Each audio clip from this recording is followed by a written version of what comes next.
Islam satu-satunya agama di dunia yang mengajar umatnya macam mana nak mengenali Tuhan, siapa Tuhan, siapa bukan Tuhan.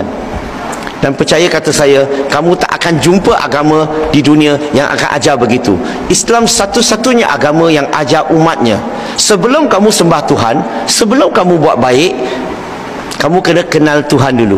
Kamu kena bezakan dulu siapa Tuhan, siapa bukan Tuhan. Dan kalau kamu boleh bezakan, selesai tak masalah. Sebab itulah Islam agama yang mengabdikan diri kepada Allah Subhanahu Wa Taala pencipta. Majoriti agama di dunia, mereka mengabdikan diri kepada ciptaan. Betul tak? Sebahagian besar mereka menyembah manusia. Maka Islam bagi tak panduan bimbingan, ya, yang menyeluruh. Tu Islam tu mudah, agama tu mudah.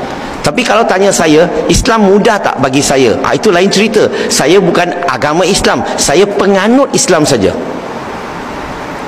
Kalau orang tanya saya, Brother Lim, Islam mudah ke tak mudah bagi kamu? Bagi saya akan jawab, no pain, no gain. Good things not cheap.